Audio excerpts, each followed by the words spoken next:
को मामले में MD and CEO Puneet Goenka का बड़ा बयान। बड़ी खबर, इन्वेस्को ने अपना प्लान पहले क्यों नहीं जाहिर किया। यह बड़ी खबर इस वक्त आ रही है। कॉर्पोरेट गवर्नेंस केवल कंपनियों पर ही लागू, बड़े निवेशकों पर नहीं। मुझे अपने पद की नहीं पर कंपनी के भविष्य को लेकर चिंता जरूर है, इसीलिए मौजूदा लड़ाई का मकसद कंपनी और भी मजबूत बने। हमें यही कोशिश करनी है कि कंपनी के भविष्य पर आंच ना आए। हमारी कोशिश है कि शेयर होल्डर वैल्यू को कोई नुकसान ना होने पाए। इन्वेस्को के साथ जो भी बातचीत थी उसे उजागर करना जरूरी था। मकसद था कि इन्वेस्को को लेकर जो भी सच है वो सामने आए। बताना जरूरी था कि इन्वेस्को की डील निवेशकों के हित में नहीं थी। प्रस्ताव पर इसीलिए राजी नहीं था क्योंकि निवेशकों को नुकसान होता। कंपनी की वैल्यू, निवेशकों के हितों पर किसी भी दबाव से समझौता नहीं। बहुत सी और भी बातें हैं जिसे समय आने पर उजागर किया जाएगा और किसी एक के फायदे के लिए कंपनी के हितों पर आंच नहीं आने देंगे। यह बड़ी खबर इस वक्त आ रही है। इन्वेस्को के साथ विवाद, बहुत दुखद हालात, अफसोसजनक है। इन्वेस्को अधिकतर समय तक बहुत सपोर्टिव इन्वेस्टर रहा। शुरू से मेरा रवैया पारदर्शी रहा, इसीलिए अब बोलना जरूरी है। इन्वेस्को को लेकर यह मेरा पहला और आखिरी बयान होगा। हम सब की मेहनत का फल कि बड़े निवेशक दिलचस्पी दिखा रहे। निवेशक हमसे जुड़ना चाहते हैं क्योंकि भविष्य बहुत ही अच्छा। मैं चाहता हूं कि कंपनी का भविष्य और भी अच्छा बने। चाहता हूं कि निवेशकों को अच्छा रिटर्न और वैल्यू मिले। कंपनी और इसके लोग शानदार तरक्की करें, यह मेरी इच्छा है। ग्रोथ के साथ में ईमानदारी, पारदर्शिता, पॉजिटिविटी माहौल भी यहां पर रहना चाहिए। लेकिन मौजूदा हालात जिस तरीके से बन रहे हैं उसे देखकर निराशा हाथ लग रही है।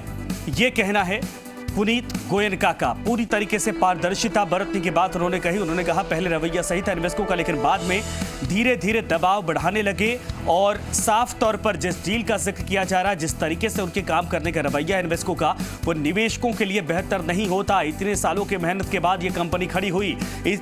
इसी तरीके से निवेशकों का पैसा, निवेशकों के हित को हम बर्बाद नहीं होने देंगे। तमाम बातों का जिक्र किया गया है अपनी बात में।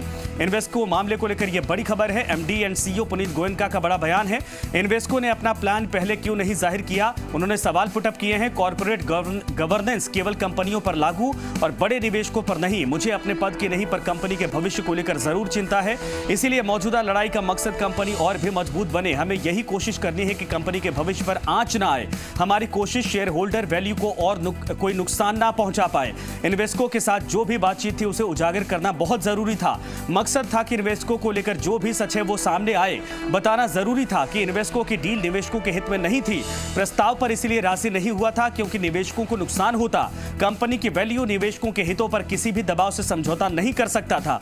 बहुत सी और भी बातें हैं जिसे समय आने पर उजागर किया जाएगा।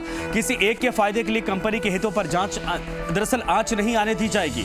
इन्वेस्को के साथ विवाद, बहुत दुखद हालात, अफसोसजनक है। इन्वेस्को अधिकतर समय तक बहुत सपोर्टिव इन्वेस्टर रहा था। शुरू से मेरा रवैया पारदर्शी रहा, इसीलिए अब बोलना जरूरी है।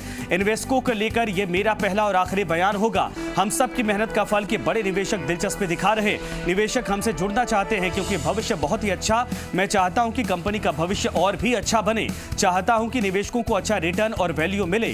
कंपनी और इसके लोग शानदार तरक्की करें, यह मेरी इच्छा है। ग्रोथ के साथ मैं ईमानदारी, पारदर्शिता, पॉजिटिव माहौल भी तैयार करना चाहता हूं। लेकिन मौजूदा हालात जिस तरीके से बन रहे हैं उसको देखकर निराश होता हूं क्योंकि इस तरीके के माहौल के बारे में सोचा नहीं गया था जब पार्टनरशिप या फिर कहा जाए कि इन्वेस्को से हाथ मिलाया था। लेकिन फिलहाल यह बोलना बेहद जरूरी था, सच बताना जरूरी था।